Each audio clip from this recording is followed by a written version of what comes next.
Hello students, Jai Hind. Welcome to my YouTube channel. Students, the secret to getting ahead is getting started. There is no elevator to success. You have to take the stairs. What I mean is, in order to achieve success, you need to move forward step by step, so that you do not want to look back and know you could have done better. So students, take such decisions so that you won't be regretful in near future. So with that, let's begin this session. This is an episode which I have dedicated completely towards the numericals based on gravitation. Right? So without wasting any further time, let's start with the questions then. Let's discuss the first question. The volume of 50 gram of a substance is 20 centimeter cube. Okay, mass of the substance is given to be 50 gram. Then the volume of the substance is given to be 20 centimeter cube. If the density of water is 1 gram per centimeter cube, will the substance float or sink? So students, we are aware, whenever a body is immersed in a fluid, this is the fluid suppose, and whenever a body is immersed in a fluid, then what are the forces acting on it? One will be its weight, which is the force of gravity, isn't it? The other one is the buoyant force, which is also known as upthrust. Whenever a body is partially or totally immersed in a fluid, then the fluid exerts an upward force on the body, that is known as buoyant force or the upthrust. So this is the upthrust. Now if W is greater than U, then the body will sink, right? Then the body will sink.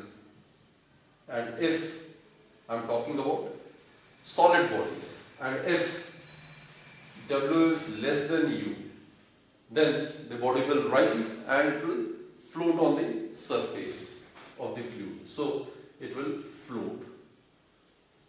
And for this to happen, the density of the material of the body must be greater than that of the density of the fluid.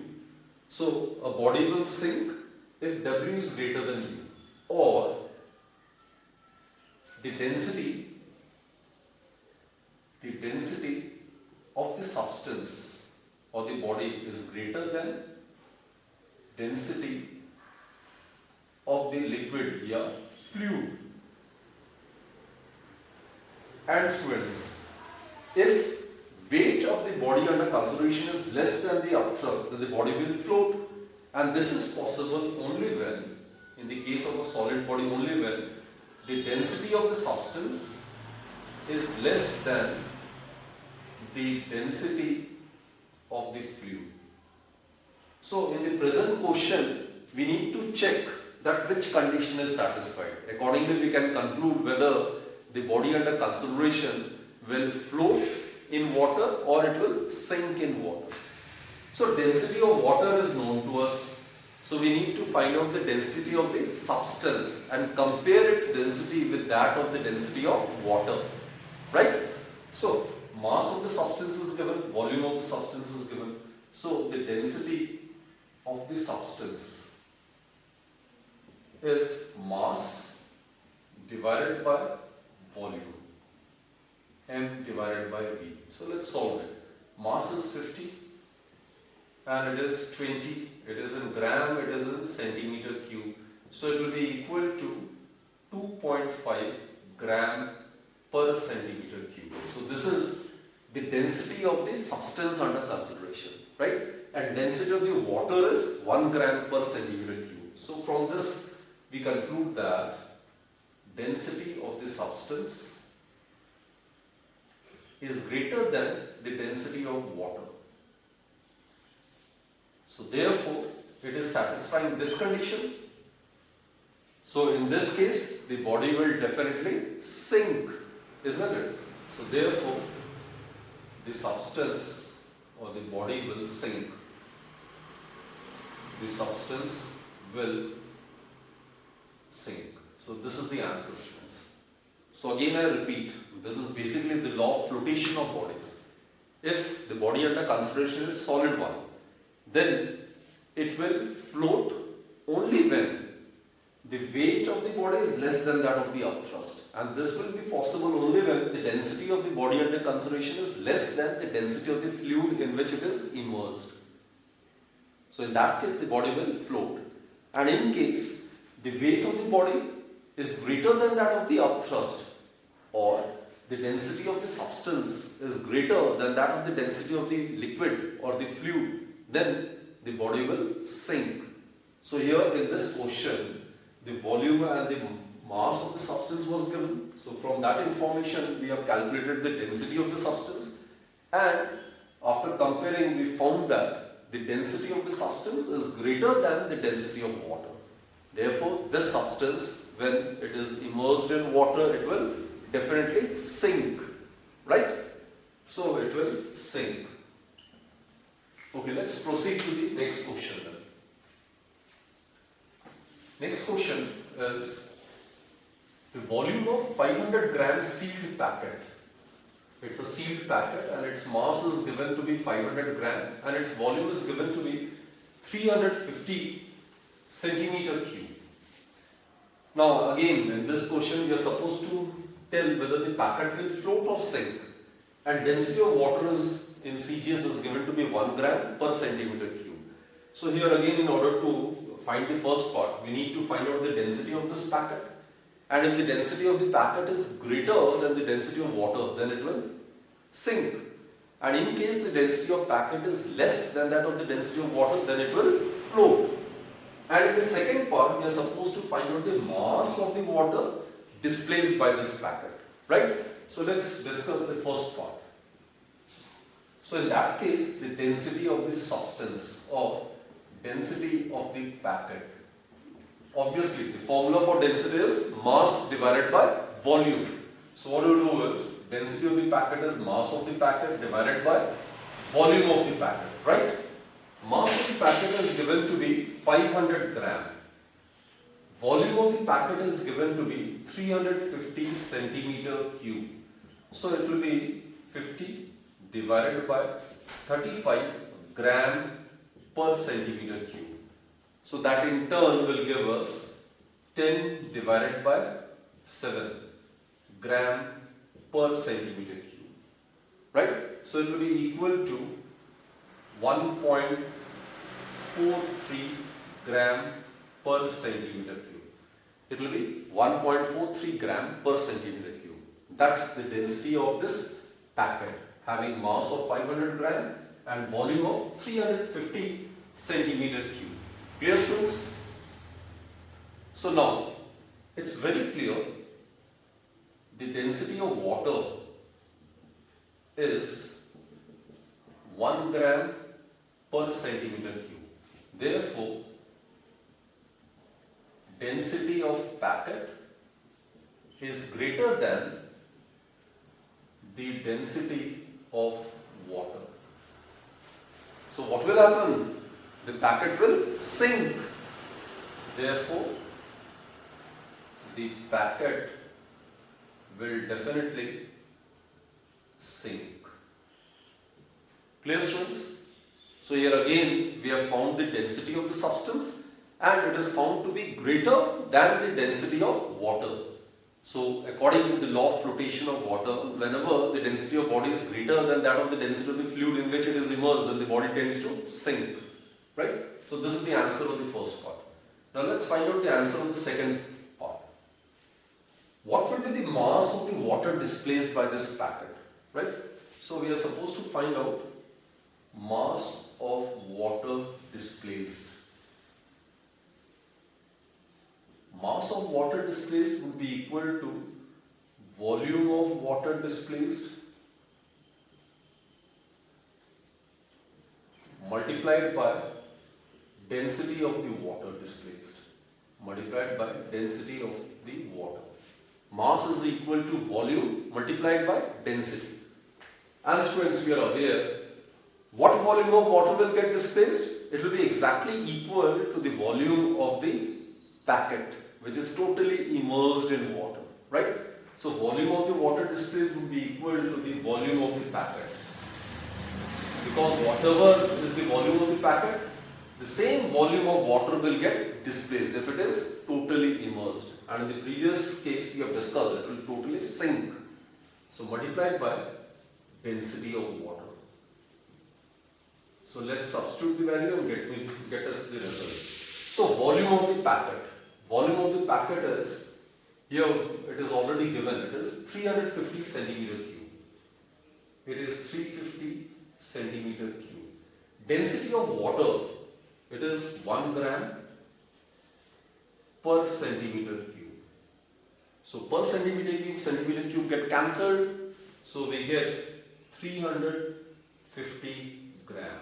So this is the answer of the second part. So 350 gram of water will get displaced. Clear? So that's the answer of the second part. So let's proceed with the next question then, students. So first two questions were based on basically the concept of flotation of bodies, whether the body will sink or the body will float in a given liquid or fluid. Okay, let's discuss the third question. Third question is about the gravitational force. Third question is, we are supposed to find out the magnitude of the gravitational force between the Earth and 1 kg object on its surface. Right? So here we have to make use of universal law of gravitation. So students, we are aware, whenever we consider two bodies, say of mass m1 and m2 separated by distance r, then what's the formula? There exists a gravitational force between any two material bodies, and the magnitude of that force is given by G m1 m2 divided by r square. So this is the formula to be used over here, right? Now in this case, this is Earth. Suppose its mass is m, and here there is another body of mass small m. It is 1 kg, right? The distance between them would be obviously equal to the radius of the Earth, isn't it? So here the formula would be G, which is universal gravitational constant. One of the mass is mass of the Earth, which is capital M. The other one is the mass of the body, which is placed on the Earth's surface, that is 1 kg, that is small m, divided by distance between them. Now look students, the body of mass 1 kg must be of negligible dimensions as compared to the radius of the Earth.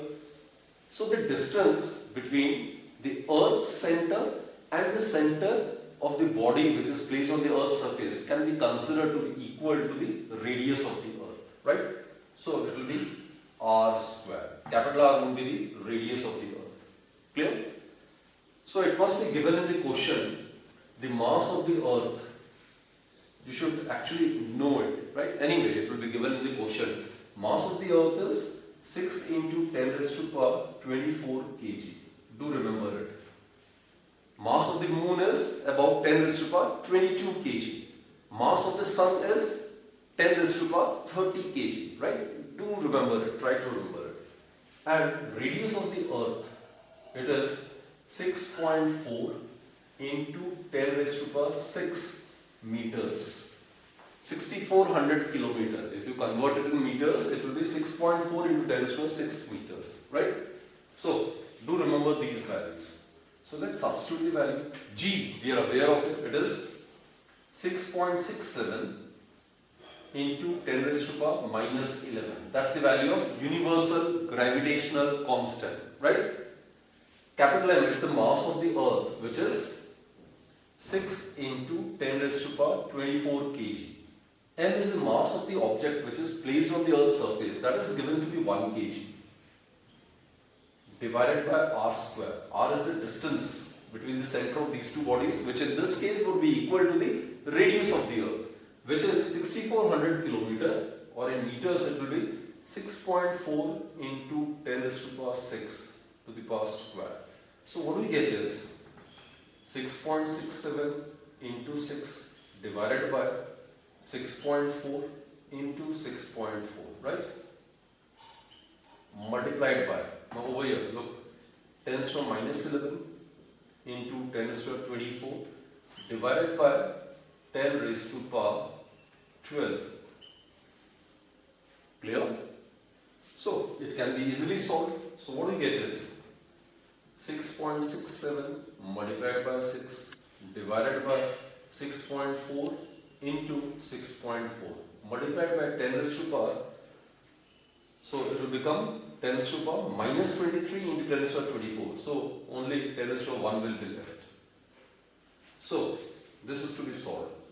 6.67 multiplied by 6 into 10, it will give us 60 divided by 6.4 into 6.4. So students, I hope you can easily solve it, and after solving you will find the answer to be about 9.8 and the force, its SI unit would be Newton. This must be the answer. Why I have written 9.8 Newton? Because you know the formula, weight. Actually this force of gravitation is the force of gravity, which is the weight of the body. And students, weight of the body, it is equal to m into g. So what is the force experienced by this body of mass 1 kg? M is 1 and the value of small g is known to us. It is 9.8 meter per second square. So the force between the earth and that body of mass 1 kg placed on its surface is actually the force of gravity exerted by the earth on that body, which will be the weight of the body under consideration. So which is 9.8 Newton. You can cross check the answer. You will get the same time. Clear students? Either you could have done this question directly or by using the mathematical form of universal law of gravitation. It's entirely your wish. Clear? So 9.8 Newton would be the answer. It is the force experienced by a body of mass 1 kg placed on the Earth's surface. Now look over here.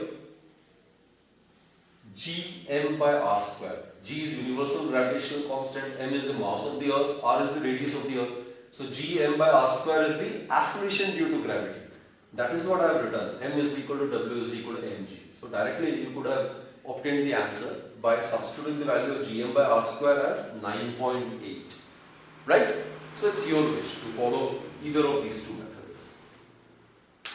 Okay students, let's proceed to question number 4 then.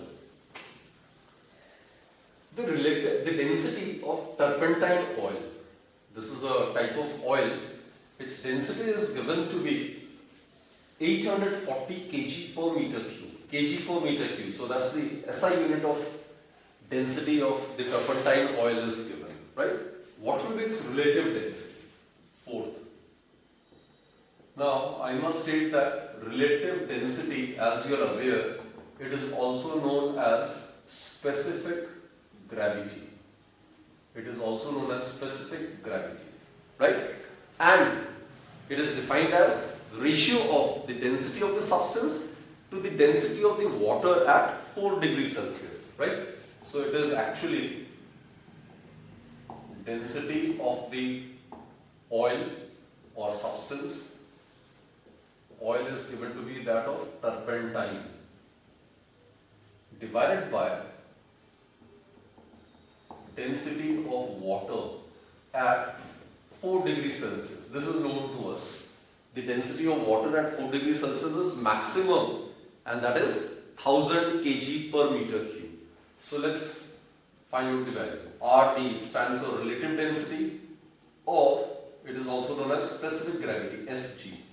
So relative density or specific gravity of turpentine oil would be the density of the oil, which is given to be 840 kg per meter cube. So the density is given in SI. So what is the density of water at 4 degrees Celsius in SI? It will be 1000 kg per meter cube. In CGS, the density of water is 1 gram per centimeter cube. But in SI, it is 1000 kg per meter cube. Right?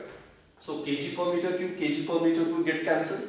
So relative density of specific gravity, being the ratio of two similar physical quantities, do not have any unit. So it will be equal to 84 divided by 100 So it is 0.84. So if the relative density of a substance is less than 1, it suggests that it is lighter than that of water. Its density is less than that of density of water. And if the relative density of a substance is greater than unity, greater than 1, it suggests that that substance must be heavier or having more density than that of water. Right? So relative density of the turpentine oil is obtained to be 0.84. So that's the answer.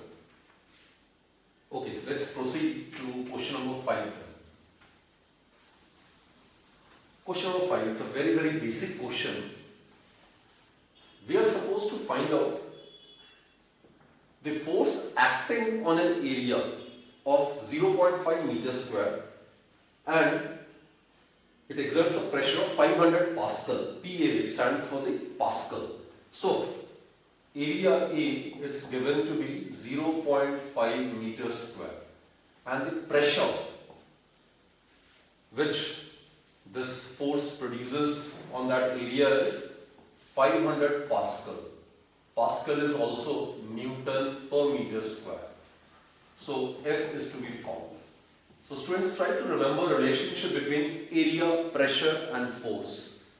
So we are aware pressure is given by thrust per unit area, and thrust is the force acting on an area in the normal direction, perpendicularly. Normal means in the perpendicular direction. So it is thrust or force per unit area. So what will be the formula for the force then?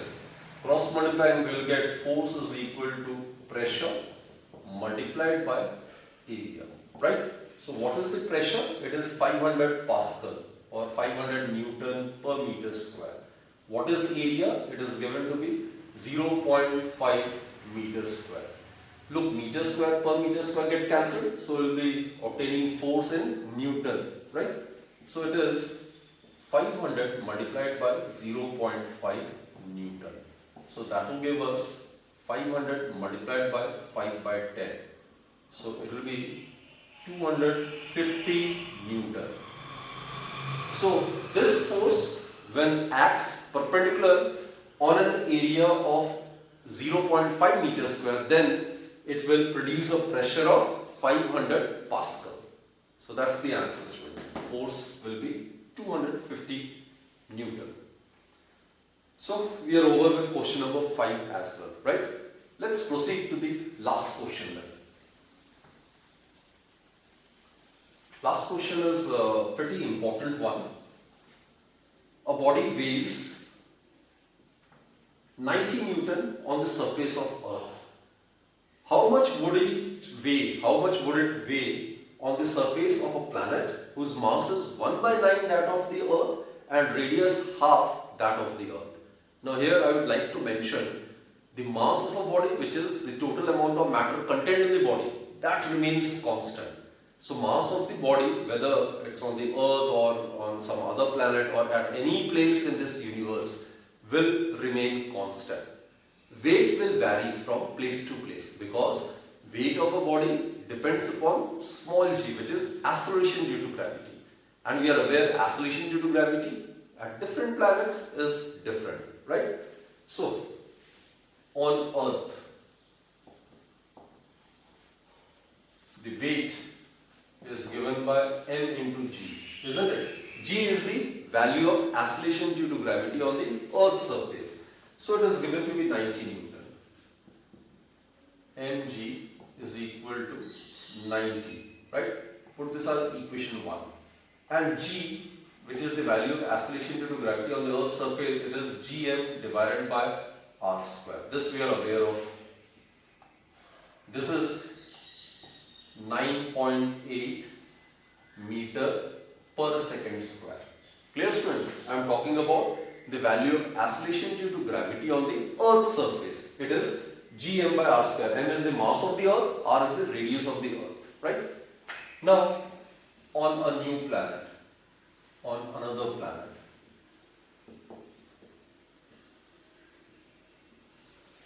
definitely weight will get changed, mass will remain same. So it can be replaced by G dash. Now what we do is, let's find out G dash. The value of acceleration due to gravity on that planet would be G. It will remain same, G being the universal gravitational constant. It will remain same everywhere. M over here, let's write M dash. M dash will be the mass of the planet divided by radius of the planet is suppose R dash. So it will be R dash square. I hope you have totally understood this concept. So now let's make use of the given information. G, mass of the planet is given to be 1 by 9th mass of the earth. So it is M by 9. It is already given. Mass of the planet is given to be 1 by 9 the mass of the earth. N is the mass of the earth. And radius of the planet is given to be half the radius of the earth. This is also given. So divided by, in place of R dash, we will write R by 2 and square. Right? Okay. Let's solve it further. So G dash, it would be equal to Gm divided by 9 R square and 2 square. So it will become 4 by 9 Gm by R square. So this term in turn will give us 4 by 9. And what about Gm by R square? Gm by R square is small g, which is the value of acceleration due to gravity on the Earth's surface. Clear, students? So what we have obtained is G dash is equal to 4 by 9g. Now what to do is multiply both sides by m. M is the mass of the body under consideration. Mass of the body will remain constant. So on multiplying m on both the sides, we get mg dash is equal to 4 by 9 mg, which implies that mg dash is the weight of the body on the new planet. It is equal to 4 by 9 times mg. Mg is the weight of the body on Earth. So students, weight of the body on the new planet would be given by 4 by 9 multiplied by weight of the body on the Earth's surface. And weight of the body on the Earth's surface is given to be 90 Newton. So what do you get? 9, 10, 90, 10, 4, 40 Newton. So this is the answer. So if a body which weighs 90 Newton on the Earth's surface, if it is taken to a planet where mass of the planet is 1 by 9th the mass of the Earth and its radius is given to be half the radius of the Earth, then there the weight of the same body which is 90 Newton on the Earth's surface on that planet will become 40 Newton. It will get reduced, right? So this verifies the fact that weight of a body is different at different places, because weight of a body does depend upon the value of acceleration due to gravity on that particular planet. So students, we are over with all these questions. I hope you have enjoyed doing these numericals. So do certainly join me in my next lecture. Till then, do take very good care of yourself. Thank you.